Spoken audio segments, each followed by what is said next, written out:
Well, boys, looks like you started the fun without me. You're all sick. Every last one of you. We're going to need a bigger gun. What's the matter? You scared of things that go boom?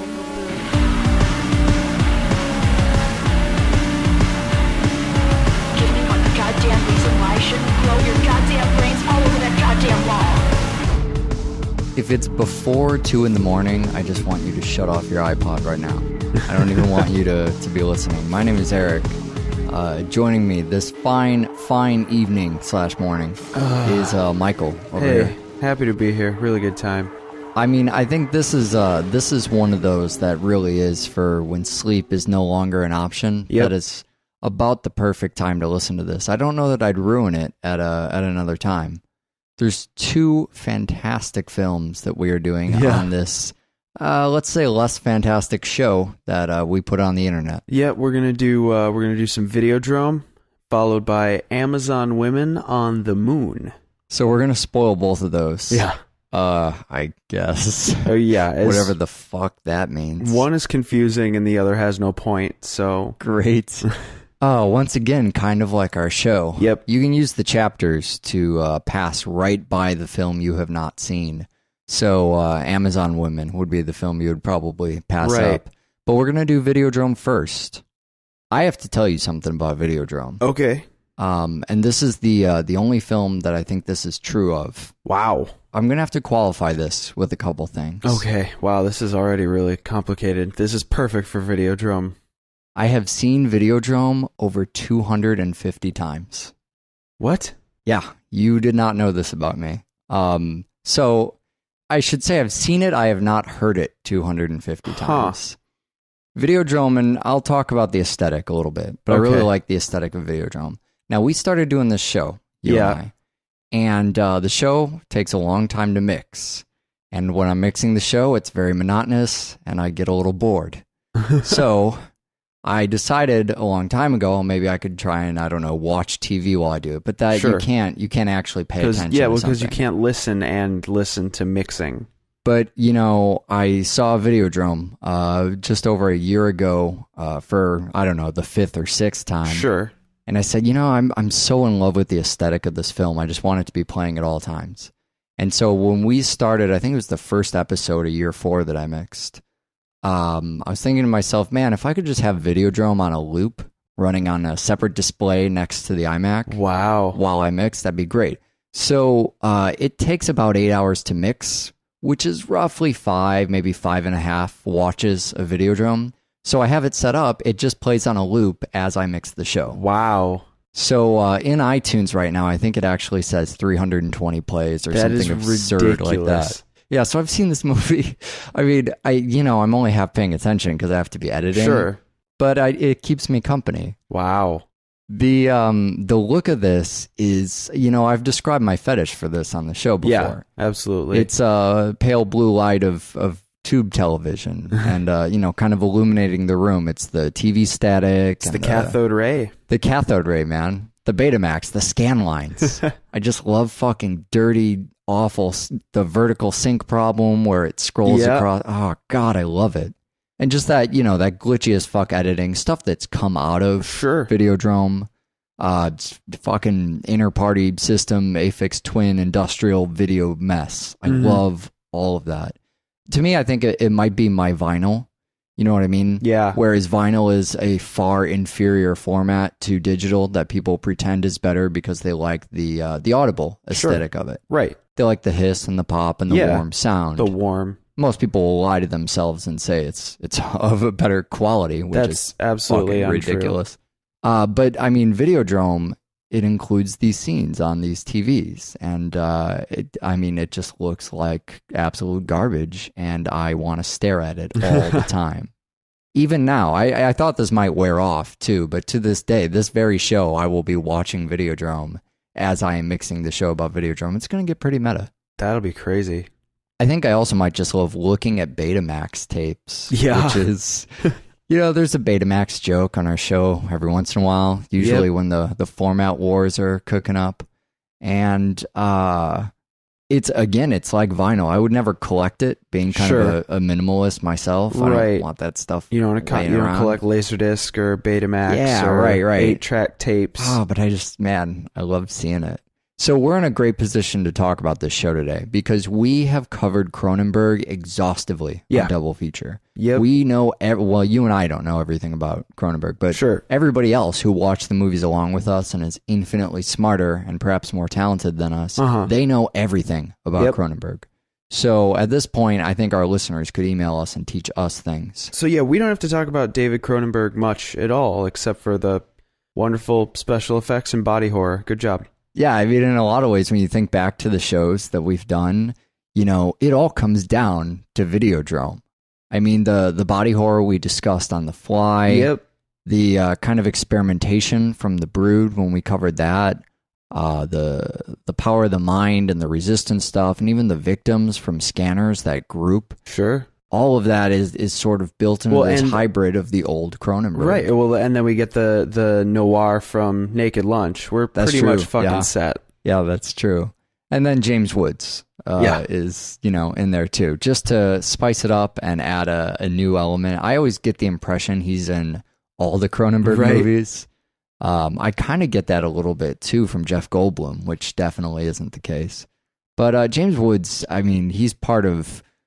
I feel like he's my friend because I fucking watch this movie all the time. Mm-hmm. But he has this just kind of straight, dead-on performance. Yeah. And he's the guy you want to stuff a gun in his chest. Well, he kind of plays this role through Videodrome. He's kind of he's a sponge for all the crazy shit that goes on. You could have an actor in this role playing this character who is very self-oriented and reacts a lot bigger to the crazy shit that's going on. Sure. But instead, the character is played as someone... soak up the nutty. Yeah. He just soaks it up, and then when he gets pushed, it comes out of him. Yeah, right. He's not there to show the audience's reaction to the fucked up. He's there to let the fucked up wash over him. Yeah, it kind of goes back to that noir stuff of Naked Lunch, of that same, there's another protagonist that is playing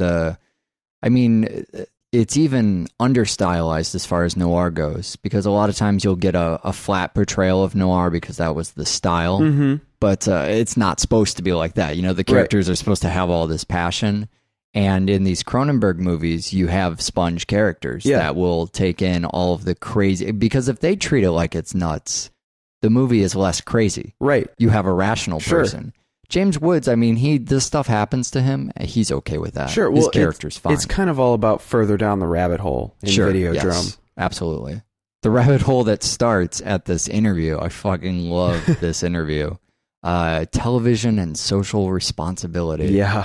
And it's just, first of all, Brian Oblivion is a bucket of crazy.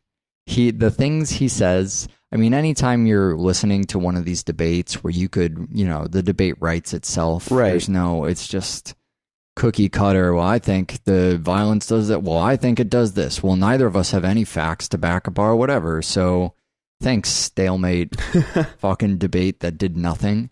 And then Brian comes in, and he's the third party, the nut point of view, the reason Penn Jillette gets on CNN. Right. And he comes out in kind of the polar opposite direction and just says the most wrong things. But they can't be wrong because they're so crazy. They can't even weigh on either side. And while he's spewing the nuttiness, I only appear on TV. Yeah. What? Yeah. Then, of course, you get Mr. Wood's character hitting on Debbie Harry. Yeah, which is really, that is what you do when you're in a room with Debbie Harry. Asking out the other interviewee while they're talking to Oblivion.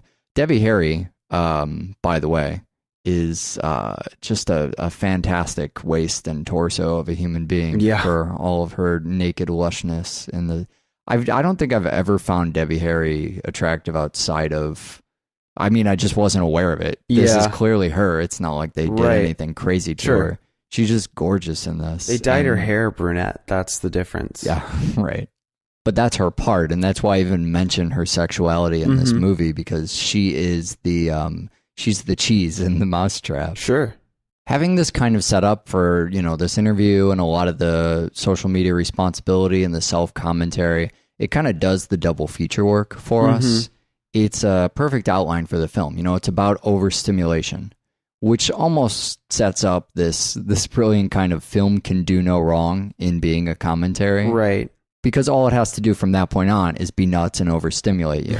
And it does have a plot, and it does throw crazy plot stuff at you. Sure. And, give you all of these completely fucked images.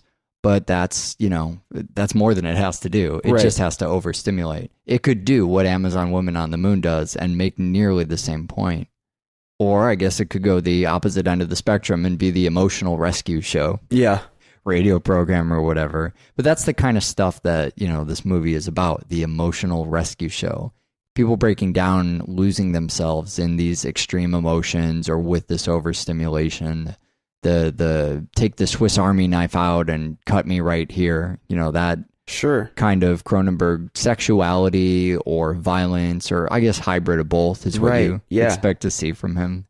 I love the other thing she says in that scene too. Oh, I have this friend. He'd really love Videodrome. Yeah. So you're an evidence-based person. So I wanted to ask you about this. We've kind of brought this up ages ago on the show. But there is that, so movies, they're really violent. Are they bad for people? That kind of torture porn thing that it was called when it was outraging soccer moms, 5-10 years ago. When Saw and Hostel came out at the same time. Exactly. It was overstimulation of the market is what happened there. So being more fact-based yourself, I'm curious to get your take on this. Has your opinion developed any further since then? I mean, is that... the argument's made this is an outlet for people's fantasies and frustrations, but do you think it has an impact at all?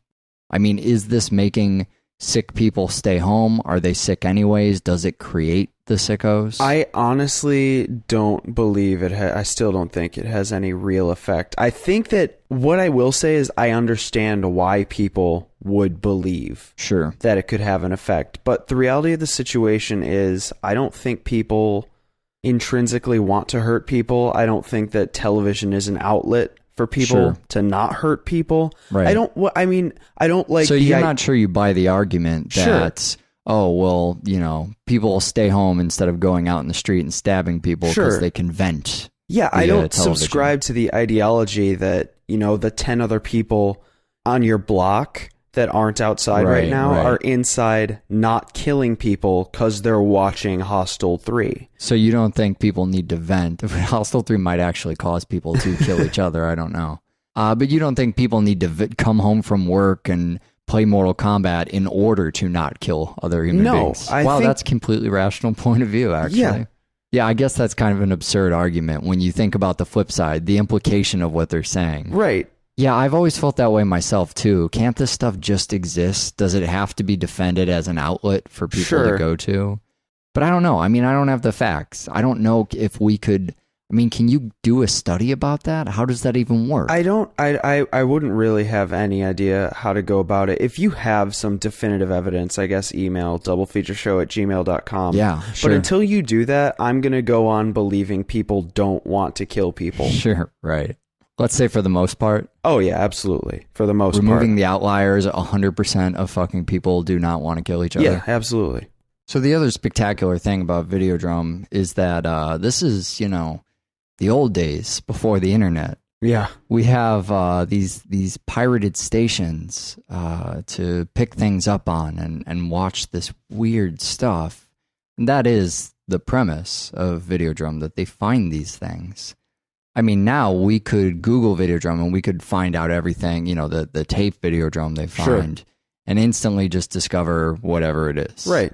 There's, you find some kind of obscure, I mean, even songs. Yep. If you hear a song that's kind of obscure or you don't know what it is, there's a fucking app on your phone called Shazam or, there's a lot of these, and you hit it, and I think SoundHound is the other one, and it listens to the song and tells you what it is. Well, and if you have a keen enough ear, if you can remember maybe 5 words in a row you Google from the song, Google it, it comes up. There's another app actually called Into Now that will do the same thing for movies and TV shows, tell you what episode of what season of a TV show. Yeah. So it's a lot easier to find things. You don't get these mystery pieces of footage that you have to, ask around about. And I mean, I guess there's pros and cons of that. Videodrome glamorizes that because that's the job of the film.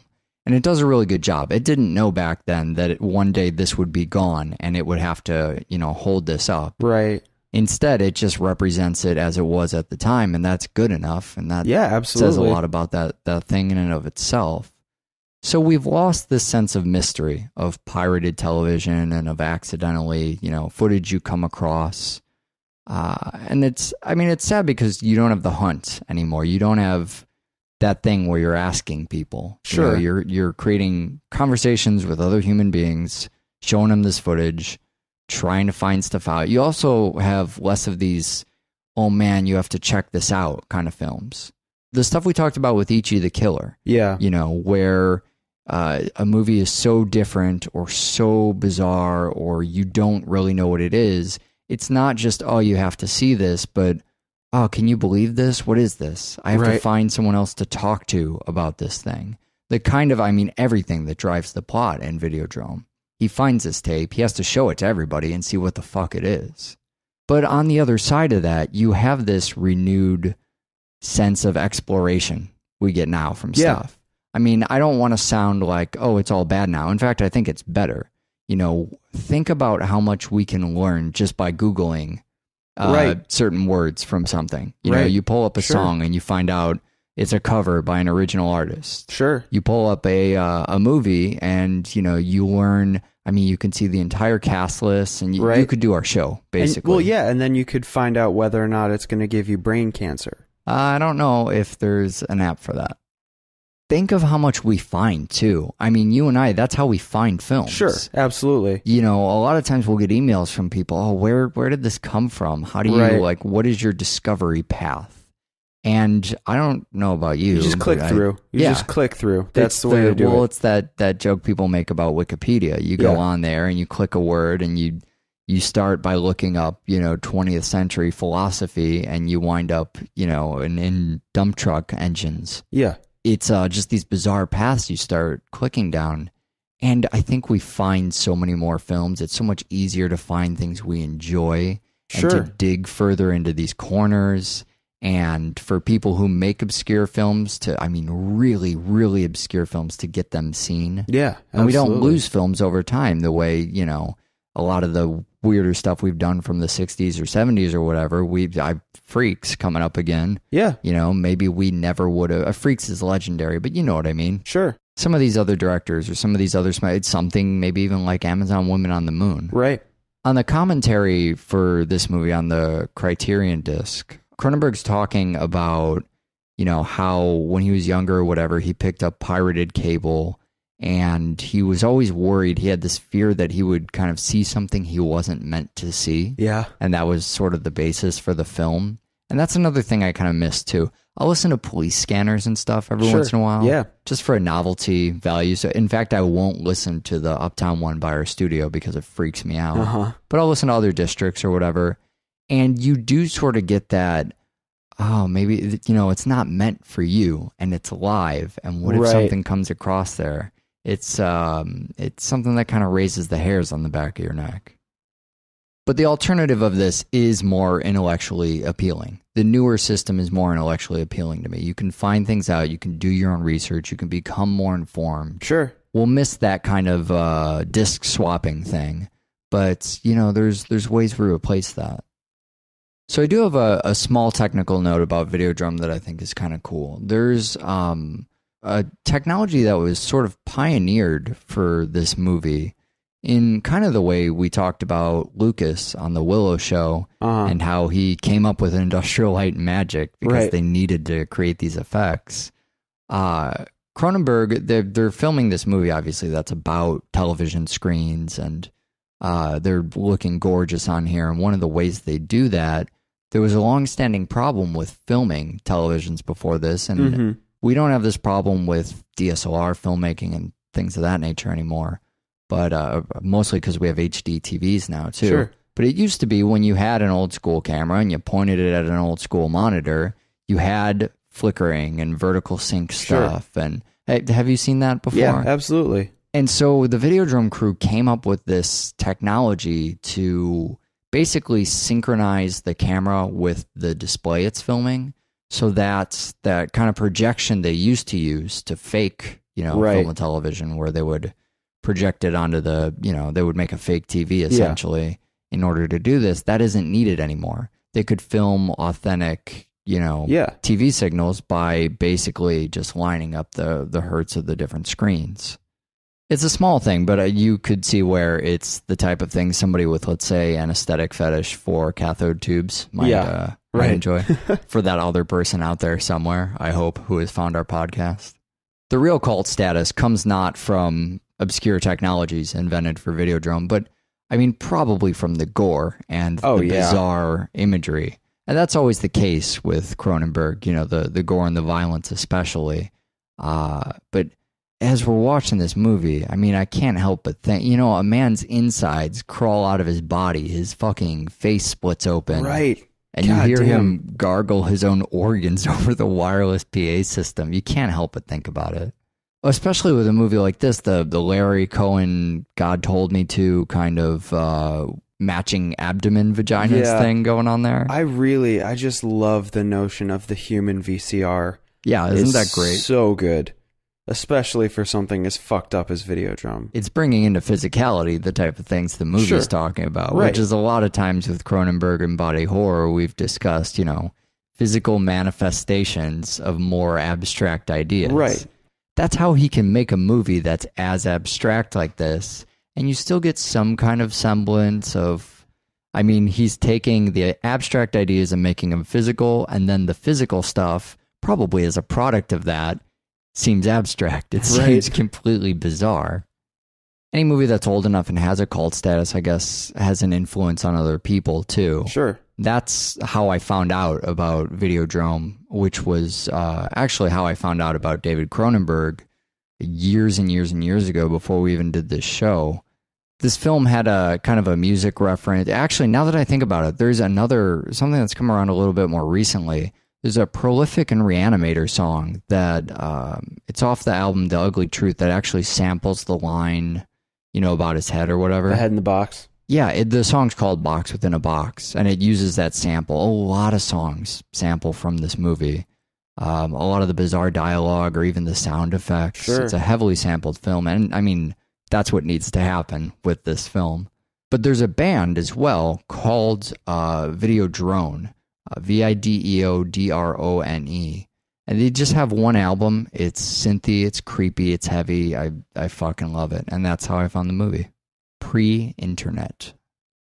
Well, if we want to talk about how we find our ways to movies, please, I'm dying to know. So there's this film that we're covering on the show now called Amazon Women on the Moon. Another method to experience found narratives. Yeah, right. It's not totally gone. It's one of the most obscure movies I think we've ever done on the show. Sure. And that's weird because of the cast. Yeah. If you look at it on paper, the amount of, at least then, famous actors that are in this film. Lots of actors. Should bring it up at least somewhere, but it's almost impossible to find. I had to order the DVD off the internet just to see it. Sure. But, as with all things, it comes from following a name. And the name that I followed to Amazon Women on the Moon was our buddy Joe Dante. Oh, I thought you were going to say Peter Horn. So Peter Horn was the redheaded kid. You remember Children of the Corn? Yeah. He directs a bunch of the stuff in there. Oh, my God. He's also an actor who's in St. Elsewhere, that whole Tommy Westphall universe thing. We've discussed that before. Doublefeatureshow.com, Tommy Westphall, look it up. Sorry, go ahead. But it was kind of a weird mix because I found this film looking through Joe Dante stuff. Yeah. But then I saw names like Russ Meyer. Sure. And Henry Silva. And I ended up just fucking, I'm going to watch this movie. This seems like a great time. I didn't know what the fuck it was about. Sure. I still don't really know what the fuck it's about. Russ Meyer's ending on this ending is great. That's one of my favorite of the little shorts. But what the film ends up being is actually something a lot more prolific than the film would lead you to believe. Because ostensibly it's a goofy bunch of, hey, what if this? Yeah. You know, that's the premise for 95% of the movie. Sure. But it's this overarching statement about youth and their inability to pay attention to shit and the TV generation of the late 80s. And it's just kind of a commentary on how it's all just garbage on TV at this point, and there's no respect for anything or anyone. And that's why a lot of the little sketches get to be very irreverent and very pointed and mean. I mean, they're just mean characters. I can hear in my head already critics from the 80s probably saying, oh, and making a movie about how pointless and irreverent everything is, you actually just made a pointless and irreverent movie. Right. It's one of those things. I mean, of course, I would imagine critics don't like it because it mocks the tradition of... Sure. That short is fantastic. I mean, where they review the guy's life, it's about as valuable as I find film reviews to be. It's amazing. I think it probably says more about film reviews than they intended for me. Yeah, well, I love it because they just have no fucking business. No, they don't. And that's what it is they have no business. I take the same thing out of it. And who the fuck do they think they are? Who cares? What jerks? So like you said, the late 80s, I mean, this is, we're before Netflix and the iTunes season pass, when channel surfing still existed. Sure. And this will allow us in kind of the same way, I would actually say in a totally different way than Videodrome, but the same idea to re-experience channel surfing in a more authentic type of... I mean, that's all the movie is channel surfing. It makes a commitment to stay to that strictly, and it celebrates that. It does it really well. It starts with the man having the worst day ever, which is a perfect place for this to start. It's just blunder after blunder until he falls out a window and done. Yeah. And the fact it ends on bam, done, move on, and that's what you get every time from there. It reminds me, that sketch especially reminds me of, the best of what I loved about Robot Chicken. Yeah. Just short, punchy sketches. The shorter, the better. Yeah, absolutely. Robot Chicken, as it went along, Robot Chicken is an Adult Swim show. It's a mixture of kind of stop motion and claymation and various other things. Sure. But it's Seth Green and a couple smart guys putting together this stuff.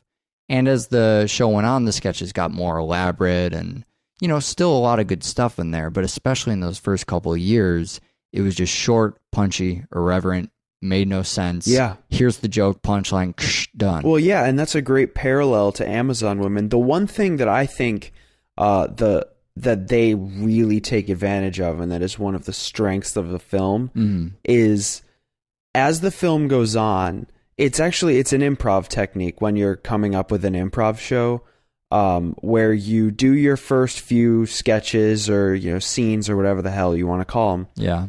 And they are all overarching and have nothing to do with each other. And as your whole piece comes to a close, that's when you start mixing them up and bringing back the jokes and putting the guy from the scene where he gets sucked into the TV into the other sketches and bring back Henry Silva just to say bullshit or not. And by the end, it's all just a big fucking jumble. And that's your head. That's your head at 5 a.m. when you've been channel surfing through MTV and late night movies in 1987. Well, it's that late night TV company, that you have nothing to do, you put it on, and it kind of might just keep going forever. You feel like it will always be there. It recently, especially, we've been talking a lot about the lazy Sunday afternoon thing. Yeah. And I think that's a lot of it doesn't get any closer to that, by the way, than that Video Pirates thing. Yeah. And them mocking the FBI warning and stuff in there. It's great. Talking about how laser discs don't even work on their systems. Can't record on them. Nonsensical arguments that still work today. But it's our love of things like Trick or Treat or Four Rooms or Chillerama. That stuff, it's harnessing that stuff we've come to love in its rawest form. Sure.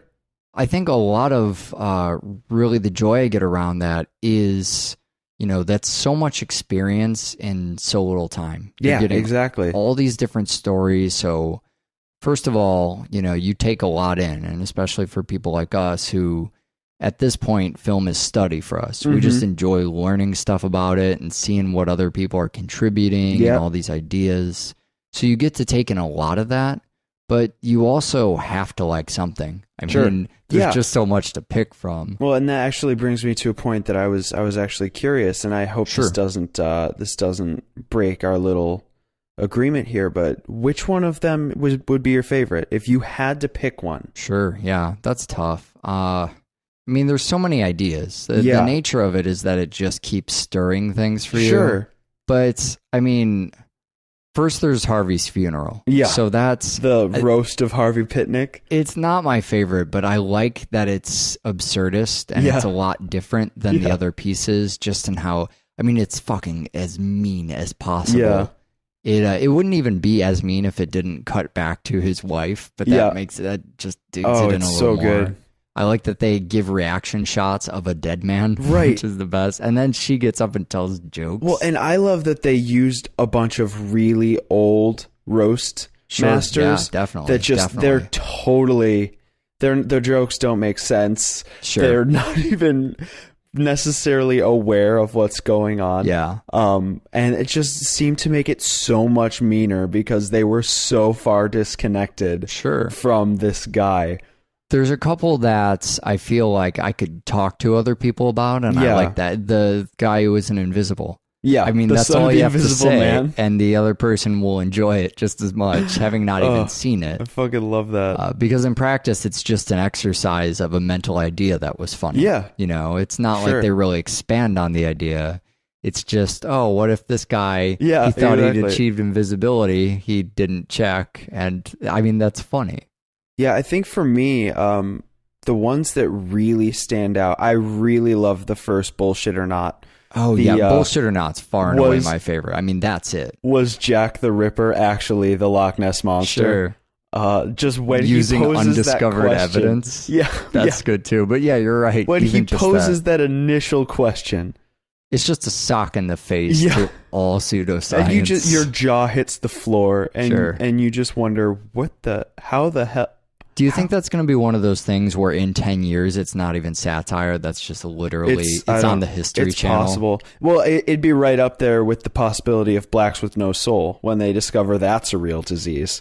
I hate you. The David Alan Grier thing. Yeah, I fucking love Don No Soul just Simmons. His face. I mean, that was all of his performance. Every character that guy ever did was It was based on his ability to really perform like that. And I love the Russ Meyer one with Ray's porn video. Sure. I love it because it seems so obvious where it's going. It's your personal porn video. Sure. And it just takes this turn and everything just goes, it's back to the apartment. Yeah, right. But in a totally more fucked up way. Sure. And it gets so dark to the point where they're shooting themselves and each other and just, you have to live with this now. Yeah. And I just keep going back to Smiley Russ Meyer.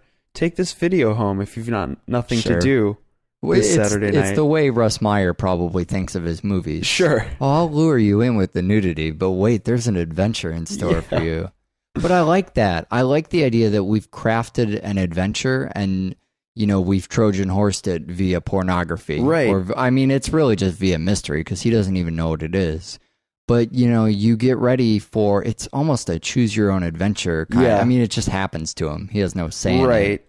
But going into something and thinking, this could be a sexy, fun time. Wow, I just found myself in this web of intrigue. It's the game, you know? Remember we did the David Fincher movie, The Game? Yeah. Totally what that's about. And unraveling that is, that's really exciting. That's one of those concepts, there's a few of these I could have stayed on for quite some time. Well, that's, and you they said all make their point. They're, they're good the length they are, but I could have stuck with them. Yeah, you said it earlier on, in the one with the TV remote. You said this is an entire film premise. Yeah, that one literally is an entire. I know it is, but that's kind of what a lot of these are. You could somebody could theoretically, waste an extra 75 to 80 minutes of our time making an entire movie out of critics criticizing a person's life, or a guy who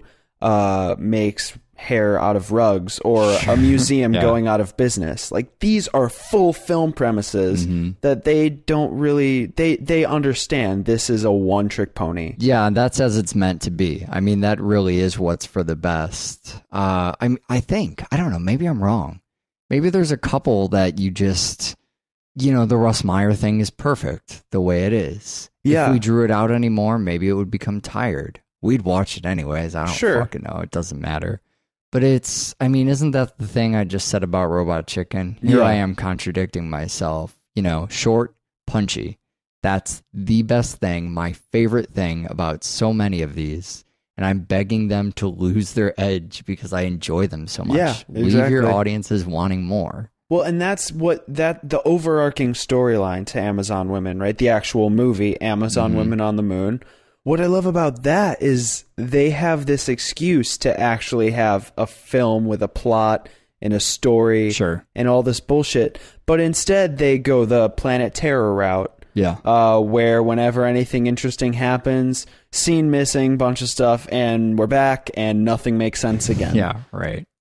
Yeah, I felt the same way about Amazon Women on the Moon as I do about, Twilight Zone marathons. Just something about I don't know if it was the fact that it was kind of a science fiction story or, it was about as sci-fi as any of those went. It kind of went the 50s monster movie sci-fi route.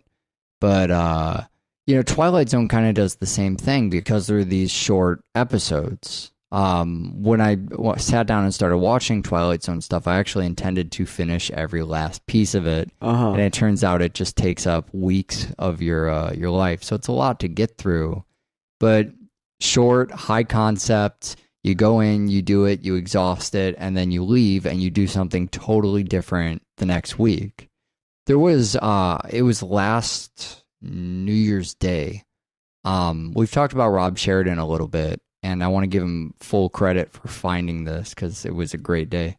But he mentioned on Twitter, Rob Sheridan's one of the artists for Nine Inch Nails stuff. We talked about him on the Social Network show. On his Twitter, he mentioned New Year's Day, what a fitting mood. There's a Twilight Zone marathon, and he was crediting the Sci-Fi Channel or whoever. I think it was Sci-Fi.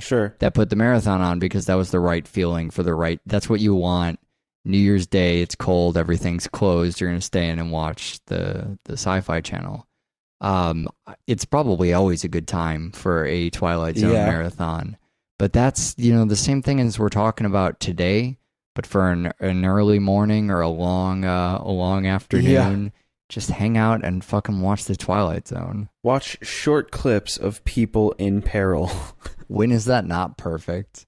There's there's one of the shorts in here that I feel like we just saw in The Blob. You remember the condom part of The Blob? Oh yeah, where he goes in to buy them, and then, it's kind of a similar gag.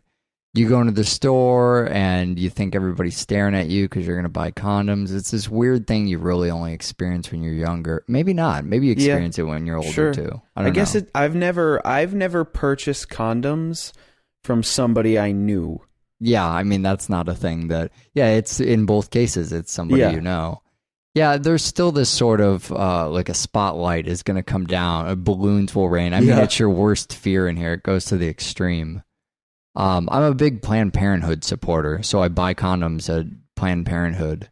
But if you don't have a date, I would imagine that Russ Meyer will probably loan you a videotape. And stick it in your fucking stomach. The website for this very show is doublefeatureshow.com. The name of the show is Double Feature, but the website, doublefeatureshow.com, which would make the email address, this could be confusing, doublefeatureshow@gmail.com. Okay, I've got that so far.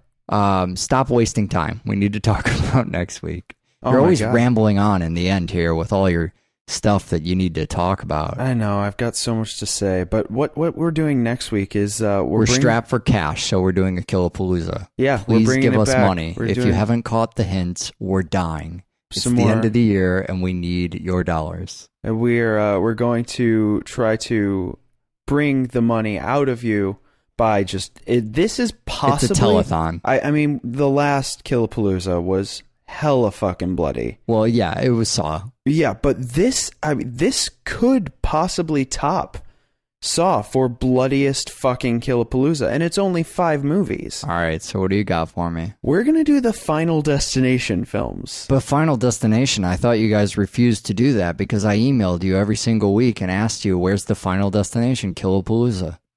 Yeah, sometimes we watch more fucking film. Bye.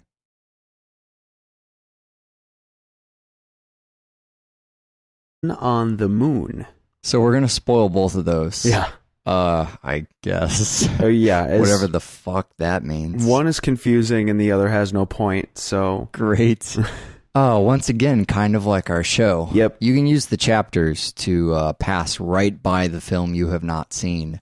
So Amazon Women would be the film you would probably pass up. But we're going to do Videodrome first. I have to tell you something about Videodrome. Okay. And this is the only film that I think this is true of. Wow. I'm going to have to qualify this with a couple things. Okay. Wow, this is already really complicated. This is perfect for Videodrome. I have seen Videodrome over 250 times. What? Yeah, you did not know this about me. So I should say I've seen it. I have not heard it 250 times. Videodrome, and I'll talk about the aesthetic a little bit, but I really like the aesthetic of Videodrome. Now, we started doing this show, you and I, and the show takes a long time to mix. And when I'm mixing the show, it's very monotonous. This is, I've described my fetish for this on the show before. Yeah, absolutely. It's a pale blue light of tube television and, kind of illuminating the room. It's the TV static. It's the cathode ray. The cathode ray, man. The Betamax, the scan lines. I just love fucking dirty, awful, the vertical sync problem where it scrolls across. Oh, God, I love it. And just that, that glitchy as fuck editing, stuff that's come out of Videodrome, fucking inter-party system, Affix Twin, industrial video mess. I love all of that. To me, I think it might be my vinyl. You know what I mean? Yeah. Whereas vinyl is a far inferior format to digital that people pretend is better because they like the audible aesthetic of it. Right. They like the hiss and the pop and the warm sound. The warm. Most people will lie to themselves and say it's of a better quality, which is absolutely ridiculous. But I mean, Videodrome, it includes these scenes on these TVs, and it just looks like absolute garbage, and I get a little bored. So I decided a long time ago maybe I could try and watch TV while I do it, but that you can't actually pay attention. Yeah, because you can't listen to mixing.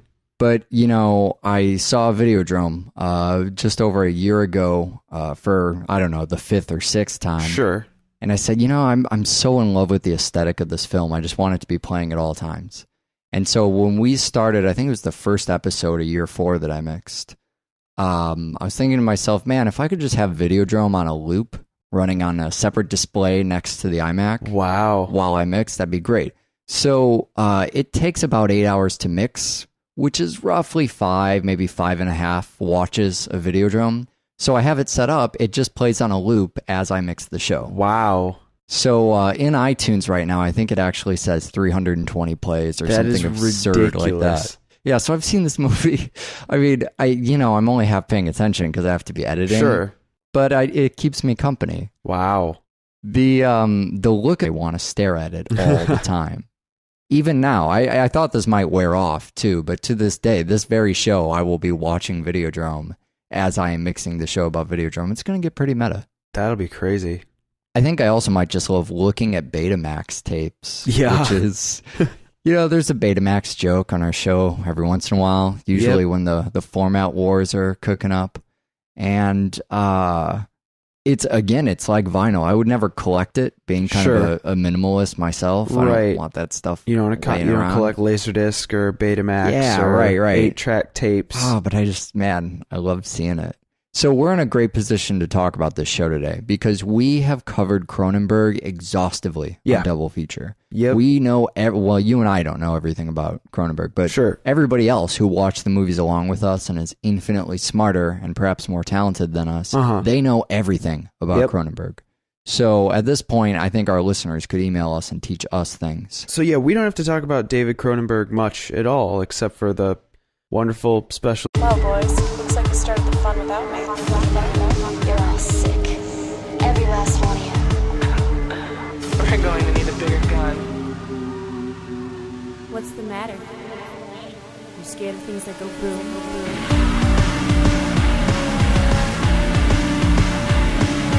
Give me one goddamn reason why I shouldn't blow your goddamn brains all over that goddamn wall. If it's before 2 in the morning, I just want you to shut off your iPod right now.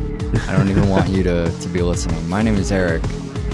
Joining me this fine evening / morning is Michael over here. Happy to be here. Really good time. I mean, I think this is one of those that really is for when sleep is no longer an option. Yep. That is about the perfect time to listen to this. I don't know that I'd ruin it at another time.